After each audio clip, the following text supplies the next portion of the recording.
Bienvenue sur Radio Hide and Zero, la radio du meilleur de la musique rétro. Il est 1h du matin, Charlie et moi-même allons vous tenir éveillés avec du New Disco. Youhou, c'est parti.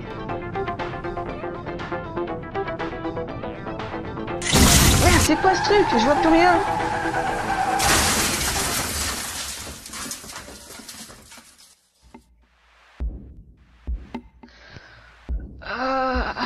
Mince, qu'est-ce qui s'est passé?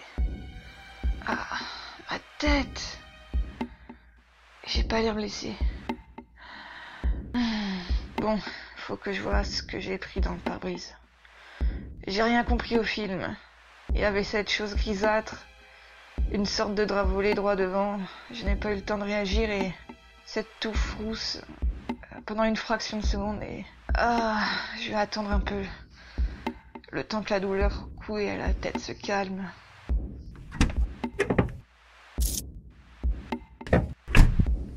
Purée, mais il est énorme ce drap. Il recouvre la voiture. Merde, ma voiture, elle est morte. Foutu arbre. Oh, mon mari va me tuer.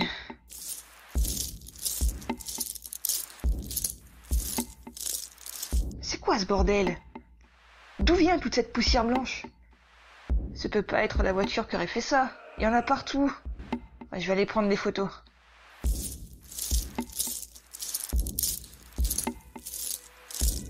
Non, non, non, merde, qu'est-ce que j'ai percuté? Non, impossible. Merde, il y a un truc emmêlé dans le drap derrière l'auto. C'est couvert de sang. Non. Pauvre oiseau. Vu la taille du truc, je pense que c'est un hibou grand-duc. Mon Dieu, pauvre bête. Je vais me rapprocher et continuer à prendre des photos pour l'assurance. Oh mon Dieu, une touffe de cheveux roux qui dépasse. C'est un homme. Oh non, non, non, non, non, non, je risque la prison. Ils vont pas me croire. Je l'ai pas vu. Il n'était pas sur la départementale. Mon Dieu, mon Dieu, mon Dieu, non. Aidez-moi, s'il vous plaît. Ah, à l'aide. À l'aide. Je vais appeler les secours, ne vous inquiétez pas. Si c'est le samedi c'est plus pour vous, donnez-moi votre nom. Céline Dutrois. Je viens d'avoir un accident de la route. J'ai percuté un homme. Je ne sais pas comment, mais il est blessé. Il y a du sang partout. Oh mon Dieu, que vais-je devenir? Gardez votre calme. Ne raccrochez surtout pas. C'est nous qui raccrochons. Il est gravement blessé? Où sont ses blessures? Respire-t-il encore? Évitez de le déplacer sauf si c'est strictement nécessaire. Je vais voir. Il respire. Monsieur, évitez de parler. Il faut que vous gardez votre énergie. Je vais voir vos blessures. Oh mon Dieu. Oh mon Dieu. Qui est-il? Qui est... Madame, qu'est-ce qui se passe? Pas Dieu. Il n'y a pas Dieu. Tout noir. Deux trous noirs. Madame, calmez-vous. Nous avons géolocalisé votre appel. Les secours vont bientôt arriver. Restez avec la victime, rassurez-la et surtout gardez votre calme. Madame? Madame Dutrois? Allô? Madame? Merde, une batterie. Vite, qu'il se dépêche. Je veux pas rester seule avec cette chose plus longtemps. Mon sac. Où est mon sac? Dans quel état il est? Non. Mon sable. J'ai mal. Ah, mais vous êtes malade de m'attraper la cheville comme ça. Par tous les dieux, votre visage. Aux yeux, bon sang. Ils pendent de leurs orbites. Lâchez-moi tout de suite. Et arrêtez avec votre horrible sourire. Aidez-moi, s'il vous plaît. Complètement effrayée par l'horrible visage de l'homme, elle shoote son visage avec son pied libre et se sauve en courant sans attendre l'arrivée des secours. Pendant sa fuite, elle se retourne pour vérifier si l'individu la poursuit. Idée idiote, car toute personne normalement constituée est incapable de bouger après s'être télescopée avec un véhicule. Mais l'homme, malgré son triste état et l'entremêlement du drap avec son corps, se déplaçait avec une vitesse surnaturelle. Éclairée par sa lampe de poche de secours, elle se fiche devant cet horrible spectacle, une puissante sensation de malaise et de terreur la glaçant jusque ses tripes. L'homme, ou plutôt dire la chose, rampe rapidement sur le bitume, les épaules complètement déboîtées pour lui permettre de se mouvoir sans grosse difficulté, avec les yeux noirs qui se balancent d'avant en arrière, émettant un horrible bruit à chaque fois qu'il claque le visage. Plus il se rapproche de Céline, plus son sourire s'élargit, montrant la totalité de ses fines dents pointues et acérées, un sourire digne du chat d'Alice au pays des merveilles. Le corps de la créature se secoue de plus en plus violemment et rapidement pour rattraper sa proie. Les gyrophares font sortir Céline de sa paralysie. Ébahie par la soudaine disparition de l'homme, elle court en direction des secours. Complètement secouée, les médecins l'auscultent pendant que la police étudie la scène de l'accident. Les traces de sang retrouvées sur la route corroborent le récit de Céline. Effectivement, quelqu'un a bien été renversé, mais aucun agent ne peut expliquer la disparition aussi rapide de la victime. Conduite à l'hôpital pour plus d'examens, elle en ressort le lendemain après-midi et apprend que l'affaire au sujet de la victime a été classée sans suite. Chris, je suis désolée.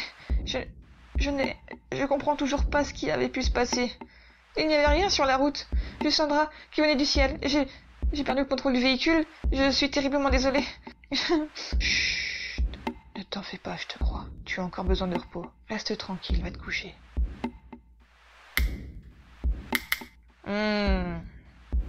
Qui c'est qui s'amuse à lancer des cailloux? Il est quelle heure? 3 heures du matin. Oh. Céline lève les yeux vers la fenêtre de la chambre et se fiche de terreur. Un gant blanc tapait frénétiquement la vitre. Elle aperçut une partie de la manche en soie verdâtre, tachée de traces sombres, accompagnée de fines paillettes argentées. Tremblante, elle tente de réveiller sa moitié. « Chris! Chris, réveille-toi! Chris! Chris! Il y a quelqu'un à notre fenêtre! Chris! Allez, réveille-toi! Merde! J'ai un mauvais pressentiment! Ah, flûte alors! » Pas rassurée, elle se recouche pour faire semblant de dormir. Face à la fenêtre, elle surveille discrètement d'un œil le gant qui s'était arrêté de bouger. Au bout d'une demi-heure, la fatigue prend le dessus.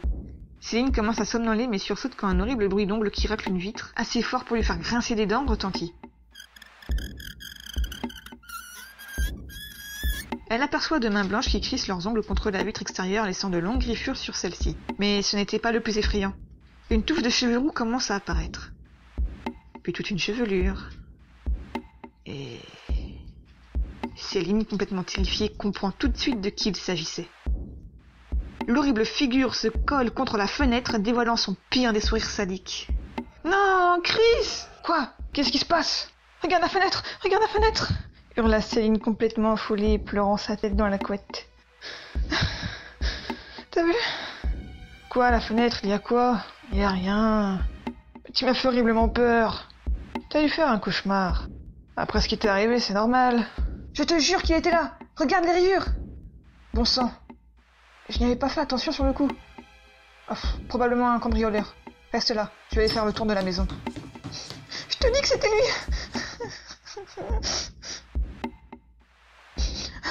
Fais vite, me laisse pas seule.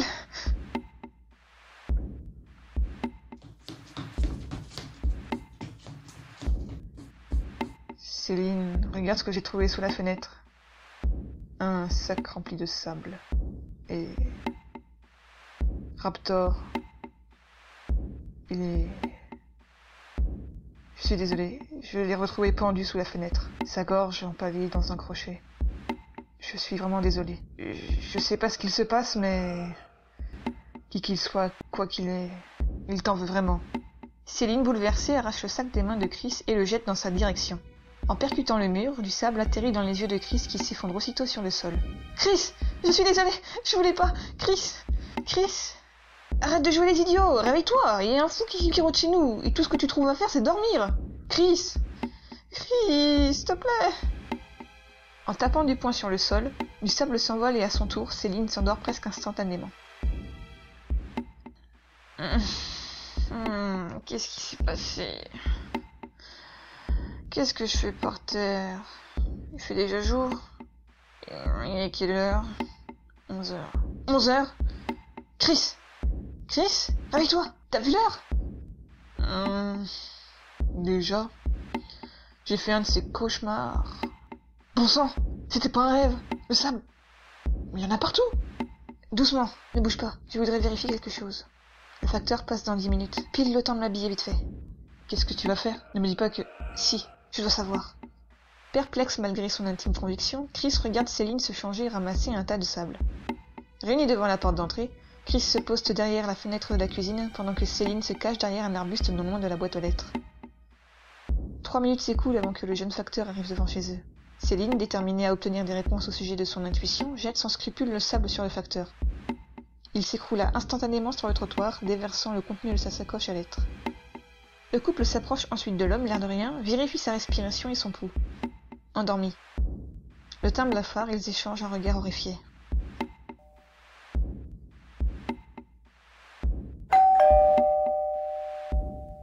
J'y vais. Personne. Il y a un colis. Son nom d'expéditeur, une erreur certainement. Chris, ramène un cutter pour l'ouvrir. Oh mon Dieu, pauvre bête. Regarde. Une mère et ses chatons, tous morts, et leurs yeux. Regarde, ils... Oh non, ils ont été... Oh non, c'est pas possible. Ils ont été arrachés, écrasés dans le fond de la boîte. Mais... Ah, arrête ça, Chris, c'est dégoûtant. Laisse leurs paupières. Tu vois pas que c'est louche d'avoir des orbites qui semblent pleins alors qu'on leur a arraché les yeux? Délicatement, Chris ouvre les paupières du pauvre animal et pousse un cri de stupeur quand une grosse quantité de sable fin se déverse dans la boîte. Les yeux des animaux étaient remplis de sable.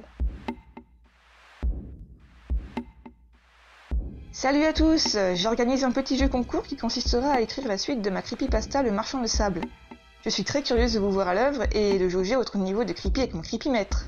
Le déroulement. Écrivez la suite de ma creepypasta, la condition est de conserver le marchand de sable le couple Chris-Céline. Mort ou vif, à vous de choisir. Votre suite devra être la fin de la creepy. Postez votre creepy dans l'espace commentaire. Je vais faire mon possible pour tous les lire. Je répondrai à chacun d'entre vous. Je vais vous noter sur l'échelle de mon creepymètre, de 0 à 10. Je sélectionnerai la meilleure creepypasta. Le vainqueur aura sa creepypasta publiée en tant que Le Marchand de Sable 2 épisode spécial. Sur la miniature, en titre et en début de vidéo, je mettrai écrit par pseudo et compté par Arcane77. Abonnés ou non, vous êtes tous invités à participer à ce creepy concours. Évitez au maximum les fautes d'orthographe et de grammaire pour que votre récit soit compréhensible. Il est possible que je retouche quelques phrases pour les rendre plus compréhensibles. La sélection se fera quand je recevrai un minimum de 10 creepypastas à choisir. Si vous m'envoyez votre histoire par email, CF onglet à propos, ne mettez pas de pièces jointes. Écrivez directement dans le mail et mettez le pseudo avec lequel vous voulez apparaître dans la vidéo si vous êtes sélectionné et préciserez email entre parenthèses à côté de votre pseudo.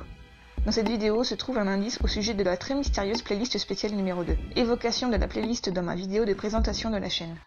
Merci d'avoir visionné la vidéo jusqu'au bout, j'espère qu'elle vous aura plu. N'hésitez pas à me dire dans les commentaires ce qui va et ce qui ne va pas, afin d'améliorer le contenu de mes prochaines vidéos. N'oubliez pas de liker et abonnez-vous à ma chaîne si ce n'est pas déjà fait, et à la prochaine!